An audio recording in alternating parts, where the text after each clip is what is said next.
Rank correlation business ஸ்டாட்டிஸ்டிக்ஸில் வந்து BCom BBA சிலபஸில் இருக்கிற ஒரு முக்கியமான டாபிக்.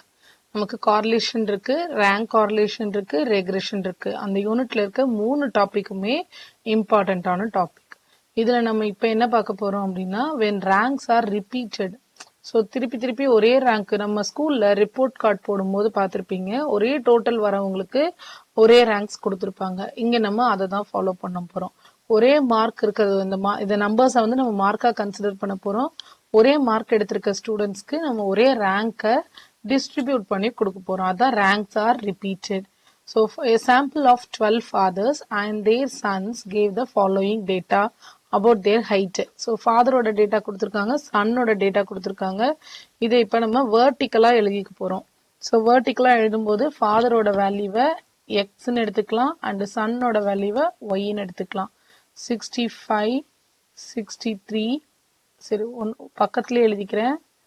66, 67க்கு 68, 64 ஃபாதர், இங்கே 65, 68, 69.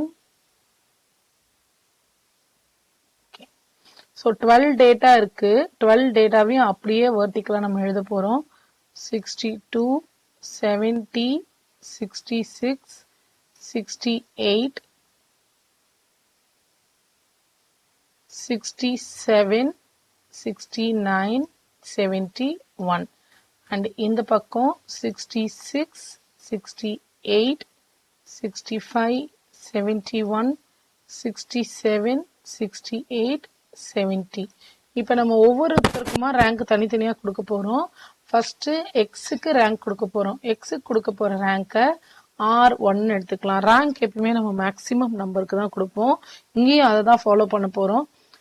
எந்த ஆர்டரில் வேணா, எதர் மேக்ஸிமம் கொடுக்கலாம் இல்லைன்னா மினிமம் கொடுக்கலாம். பட் நான் வந்து மேக்ஸிமம்க்கு தான் வந்து ஃபர்ஸ்ட் ரேங்க் கொடுக்க போகிறேன். மினிமமில் நீங்கள் கொடுத்தீங்கனாலும் இதே ஆன்சர் தான் வரும், சேஞ்ச் ஆகாது. ஸோ நம்ம வந்து இப்போ ஃபர்ஸ்ட் மார்க் வந்து 71 இருக்கு. ஸோ 71க்கு ஃபர்ஸ்ட் ரேங்க் அலோகேட் பண்ணிட்டோம். 71க்கு அடுத்தபடியாக இருக்கிற நம்பர் 70. ஸோ 70க்கு நேர செகண்ட் ரேங்க் அலோகேட் பண்ணியாச்சு. 70க்கு அடுத்த நம்பர் 69. 69 இங்க இருக்கு, தேர்ட் ரேங்க் கொடுக்கணும். பட் மேலே எங்கேயாவது 69 இருக்கா அப்படின்னு ஒரு தடவை செக் பண்ணிக்கலாம். எங்கேயுமே 69 இல்லை, ஒரு இடத்துல தான் இருக்கு. ஸோ அதனால இது தேர்ட் ரேங்க். 69க்கு அடுத்த நம்பர் 68. இப்போ இந்த 68 வந்து நமக்கு இங்க ஒரு இடத்துல இருக்கு, இங்க ஒரு இடத்துல இருக்கு அண்ட் இங்க ஒரு இடத்துல இருக்கு. ஸோ 2 இடத்துல இருக்கு. 2 இடத்துல இருக்கு அப்படின்னும் போது அவங்க 2 பேரும் சேர்ந்து அந்த ரேங்கை ஷேர் பண்ணுவாங்க. எந்த ரேங்க்னா தேர்டுக்கு அப்புறமா என்ன கொடுத்துருக்கணும், 4, 5 கொடுத்துருக்கணும். ஸோ 4, 5 கொடுத்துருக்கணும் அப்படின்னா 4 + 5 இதை 2 பேருக்கு ஷேர் பண்றோம். 9 / 2 அப்படின்றது 4.5. ஸோ 2 பேருக்கும் சேர்த்து 4.5 பிரிச்சு கொடுக்க போறோம். இப்ப நான் ரிப்பீட்டட் ரேங்க் வர இடத்துல மட்டும் அதை கலர்ல எழுதிக்கிறேன். ஸோ இவங்களுக்கு 4.5, இவங்களுக்கும் 4.5. இப்போ 4th ரேங்க்கும் போயிருச்சு, 5th ரேங்க்கும் போயிருச்சு. அடுத்து 68க்கு அடுத்தபடியா இருக்கிறது 67. 67 2 இடத்துல இருக்கு. திருப்பி நமக்கு தெரியறதுக்காக இன்னொரு கலர்ல யூஸ் பண்ணிக்கலாம். இங்க ஒரு 67 இருக்கு, இங்க ஒரு 67 இருக்கு. ரேங்க் என்ன ரேங்க் போகுதுன்னா 5th ரேங்க்கும் 4th ரேங்க்கும் அங்க போயிருச்சு. அப்ப 6th ரேங்க்கும் 7th ரேங்க் இவங்க 2 பேர் ஷேர் பண்றாங்க. ஸோ 6.5 அப்படின்னு வரும். ஸோ இந்த 2 ரேங்க்குக்கும் நம்ம 6.5, இங்க 6.5, இந்த இடத்துலயும் 6.5 அப்படின்னு வந்துருச்சு. இப்போ அடுத்தபடியா என்ன ரேங்க் இருக்கு அப்படின்னு செக் பண்ணலாம். 67க்கு அப்புறம் 66. 66 ஒரு இடத்துல தான் இருக்கு. ஸோ ஒரு இடத்துல இருக்கு, 6ம் 7ம் போயிருச்சு இப்போ நமக்கு ரேங்க். அப்போ இது 8th ரேங்க். 66க்கு அடுத்த நம்பர் 65. 65 எங்க இருக்குன்னு பாருங்க, அண்ட் ரிப்பீட்டடா இருக்கான்னு பாத்துக்கலாம். அது ரிப்பீட்டடா இல்ல. ஸோ 8க்கு அப்புறம் அது 9. 65க்கு அப்புறம் 64, அதுவும் ரிப்பீட்டடா இல்ல. ஸோ இங்க நமக்கு 10. அடுத்தது 63க்கு வந்துருவோம். 63ன்றது 11th ரேங்க் அண்ட் லாஸ்ட் 12 பேர் இருந்தாங்கல்ல, 62 வரும்போது 12th ரேங்க் வந்துருச்சு. இப்போ நான் ரிப்பீட் ஆன இடத்துல மட்டும்தான் கலர் யூஸ் பண்ணியிருக்கேன். ஸோ எக்ஸுக்கு முடிஞ்சிருச்சு. இப்போ ஒய்க்கு வாங்க. ஒய்ல கிரேட்டஸ்ட் நம்பர் 71. ஸோ 71க்கு ரேங்க்கு 1, 70க்கு ரேங்க்கு 2. ஸோ 70யும் எங்கேயும் ரிப்பீட் ஆகல. 70க்கு அப்புறமா 69 எங்கேயா ரிப்பீட் ஆயிருக்கா அப்படின்னு பார்த்தீங்கன்னா எங்கேயும் ரிப்பீட் ஆகல. ஸோ 69க்கு 3. அடுத்தது 68 வந்து நிறைய இடத்துல நமக்கு ரிப்பீட் ஆயிருக்கு. ஸோ இங்கே ஒரு இடத்துல இருக்கு 68, இங்கே ஒரு இடத்துல இருக்கு, இங்கே ஒரு இடத்துல இருக்கு, அண்ட் மேலே ஒரு இடத்துல இருக்கு. ஸோ 4 இடத்துல இருக்கு. இப்போ இவங்க என்னென்ன ரேங்கை ஷேர் பண்ணுறாங்க அப்படின்னா 1, 2, 3 ஏற்கனவே முடிஞ்சிருக்கு. 4th rank, 5th rank, 6th rank, 7th rank, இந்த 4 ரேங்கையும் 4 பேரும் சேர்ந்து ஷேர் பண்ணுறாங்க. 9, 15, 22. 22 டிவைடட் பை 4ன்றது 5.5. ஸோ இந்த 4 பேருமே 5.5 தான் ஷேர் பண்ணுறாங்க. 5.5, 5.5, இங்கே 68 வர இடத்துல 5.5, 5.5. இப்போ நம்ம 7th ரேங்க் வரைக்கும் முடிஞ்சிருச்சு. அடுத்த ரேங்க் போடும்போது நம்ம 8லேருந்து தான் ஆரம்பிக்கணும். ஓகே, 68க்கு அப்புறம் நம்பர் வந்து 67. 67 எத்தனை இடத்துல இருக்கு அப்படின்னு பார்க்கலாம். 67 வந்து நமக்கு கீழே ஒரு இடத்துல இருக்கு. வேற எங்கேயா ரிப்பீட் ஆகுதான்னு பாருங்க. கீழே 67 இருக்கு, வேற எங்கேயுமே கிடையாது, வேற எங்கேயுமே இல்லைன்றதுனால I'll go with black. 7th rank வரைக்கும் முடிஞ்சிருச்சு. அப்போ இவங்களுக்கு நம்ம 8th ரேங்க் கொடுக்குறோம். அடுத்தது 66 நமக்கு பார்த்தோன்னே தெரிஞ்சிருது, அது ஒரு 2 இடத்துல இருக்கு.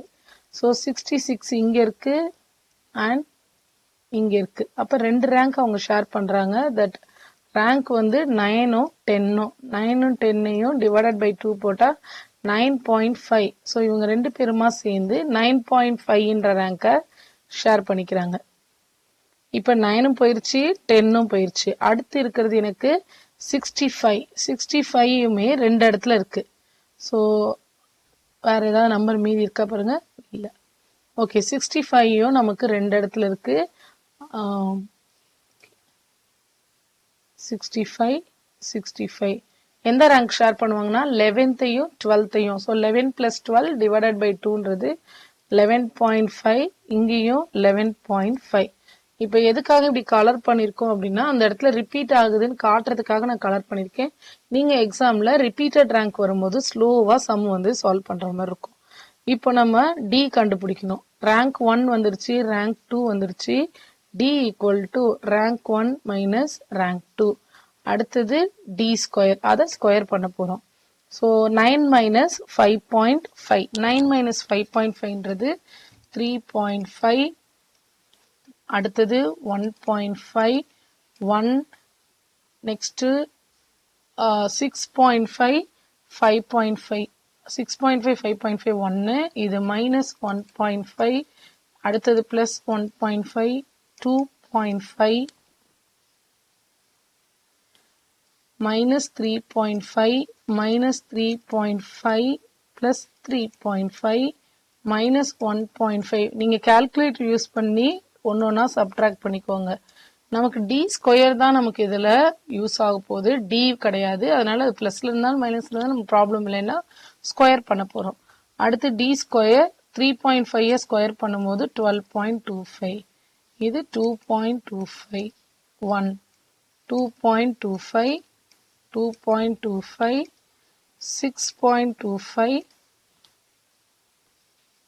12.25, 12.25, 12.25, 2.25, 6.25 and 1.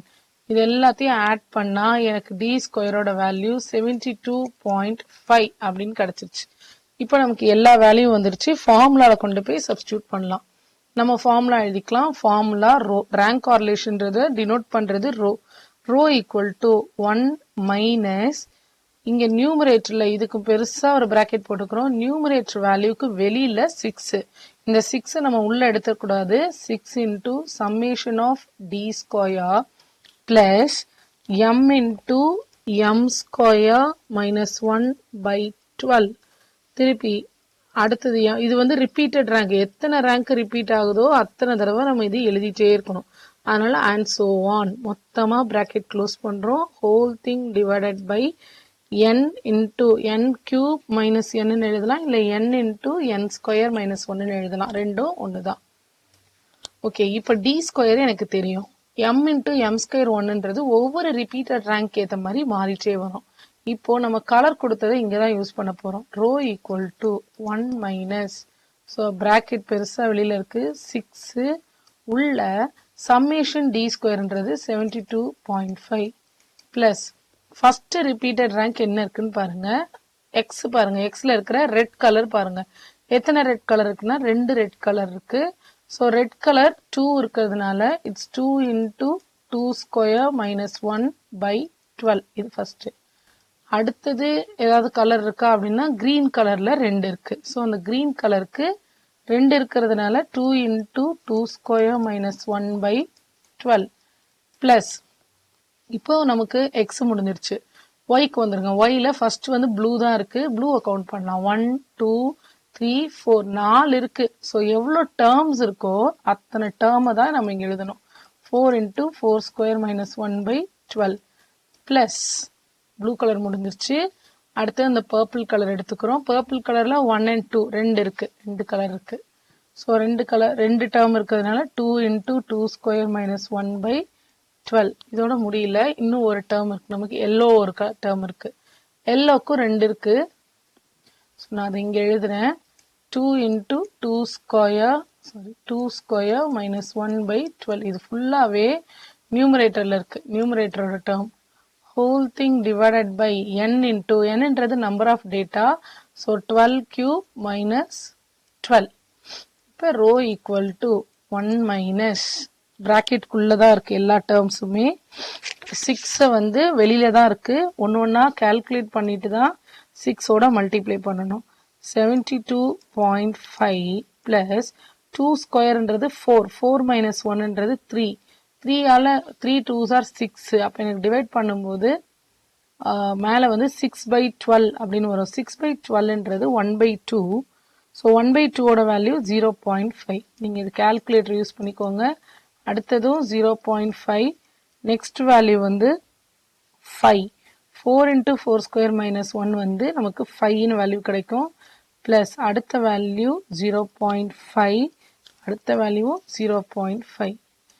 whole thing divided by 12 cube minus 12ன்றது 1716. இதெல்லாம் சேர்த்து இந்த bracket. so 1 minus 6 into இந்த வேல்யூ எல்லாம் கால்குலேட் பண்ணி 1716ல டிவைட் பண்ணும்போது 0.278 வருது. So rho equal to 0.722. So ranks ரிப்பீட்டடா இருந்தா கொஞ்சம் கேர்ஃபுல்லா நம்ம ரேங்க்ஸ் எல்லாம் அலோகேட் பண்ற மாதிரி இருக்கும்.